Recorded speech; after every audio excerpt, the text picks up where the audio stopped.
اب 3 حدیثیں سن لیجئے جس سے وہ معلوم ہو جائے گا کہ کن کے لیے یہ شفاعت ہے۔ پہلی حدیث بخاری کی ہے، حضرت ابو ہریرہ سے رضی اللہ تعالی عنہ، اسعد الناس، حضور فرماتے ہیں اسعد الناس بشفاعتی یوم القیامہ من قال لا الہ الا اللہ خالصا من قلبہ، سب سے زیادہ خوش بخت میری شفاعت کے معاملے میں قیامت کے دن وہ ہوگا جس نے لا الہ الا اللہ کہا ہوگا خلوص قلب کے ساتھ۔ من قال لا الہ الا اللہ نہیں ہے، صرف شرط ہے خلوص قلب،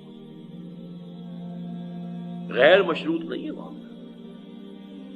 اب خلوص قلب کے ساتھ لا الہ الا اللہ کہنے کے مظاہر کیا ہوں گے، تقاضے کیا ہوں گے، اس کا ثبوت کیا ہوگا، اس کا عمل کیا ہوگا، اس کے شواہد کیا ہوں گے، میں اس کی تفصیل میں نہیں جا سکتا۔ اس وقت صرف آپ کو بتانا یہ مقصود ہے کہ ہے، لیکن ہے مشروط۔ اسی طرح بڑی پیاری حدیث ہے، یہ مسلم شریف کی روایت ہے حضرت ابو ہریرہ سے ہی رضی اللہ تعالی عنہ، لکل نبی دعوت مستجابۃ، ہر نبی کے لیے اللہ نے ایک دعا ایسی رکھی کہ جو لازماً قبول ہوگی، اللہ تعالیٰ کی طرف سے خاص گرانٹ ہے ہر نبی کے لیے، ایک دعا تو جو مانگو۔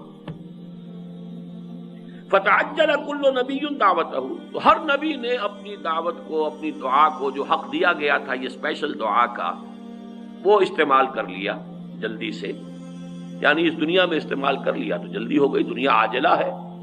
کوئی نہ کوئی دعا اپنی ایسی کر لی جس سے وہ حق استعمال ہو گئے۔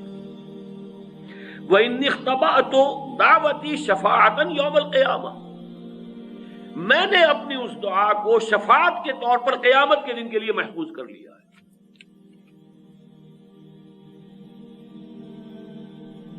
کتنا حوصلہ افزا معاملہ ہے، کتنا امید افزا، لیکن آگے شرط آ رہی ہے، فَهِيَ نَائِلَةٌ إِن شَاءَ اللَّهُ تَعَالَى مَن مَاتَ مِنْ أُمَّتِي لَا يُشْرِكُ بِاللَّهِ شَيْئًا، وہ میری شفاعت، اور یہاں بھی انشاءاللہ وہ میری شفاعت، وہ دعا اللہ نے گرانٹ کی ہوئی ہے پہلے سے، وہ دعا جو میں نے رکھ لی ہے کہ شفاعت کے لیے استعمال کروں گا قیامت کے دن اپنی امت کے لیے، وہ انشاءاللہ میری یہ دعا اس شخص کے حق میں ثابت ہو جائے گی،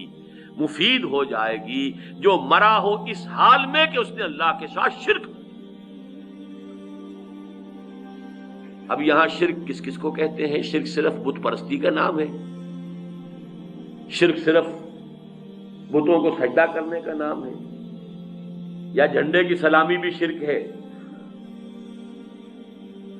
یا قومی ترانے میں کھڑا ہونا بھی شرک ہے؟ اس کا سمجھنا ذرا باریک بات ہے۔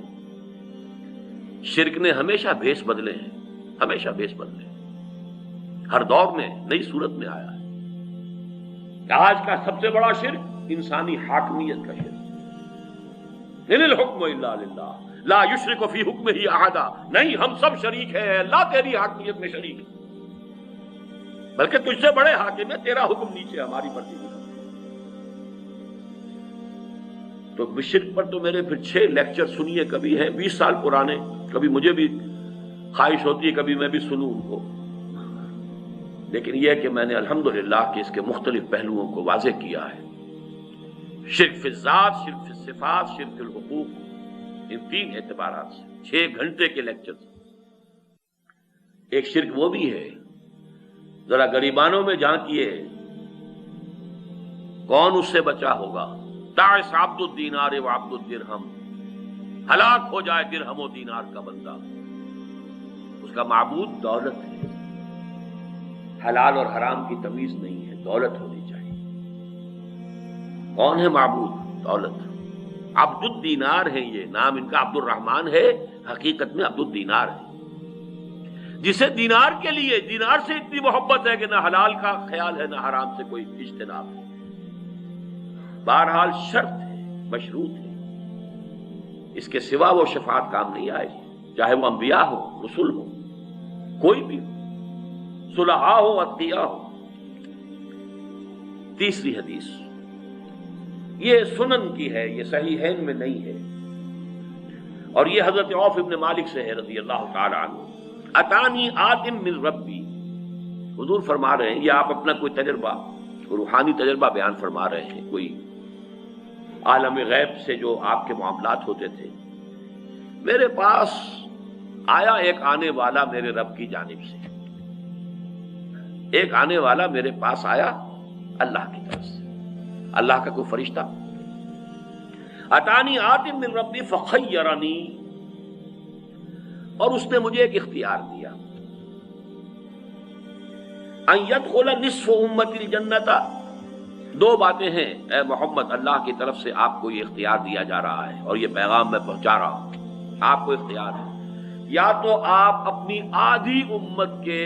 جنت میں داخل ہونے کی ضمانت لے لیجیے، ان يدخل نصف امتی الجنہ، اور دوسرا آپشن کیا ہے، وبین الشفاعت، اور یہ کہ دوسرا یہ ہے کہ شفاعت کریں قیامت کے دن، یہیں پر آپ کہتے ہیں تو ہاف گرانٹیڈ، آدھی امت آپ کی جو ہے اس کی مغفرت جو ہے وہ ہم کر دیتے ہیں، اور ایک یہ ہے کہ آپ قیامت کے دن کے لیے اپنی شفاعت کو محفوظ رکھیں۔ فاخترت الشفاعہ، میں نے شفاعت کو قبول کر لیا، اختیار کیا، میں نے یہ آپشن قبول کیا، وہیا، لیکن یہ نوٹ کر لو، وہیا، اور یہ شفاعت اب ہے کس کے لیے، کس کے حق میں مفید، لمن مات ولم یشرک باللہ شیئا، اس شخص کے لیے کہ جس کی موت واقع ہوئی ہو اور اس نے اللہ کے ساتھ شرک نہ کی،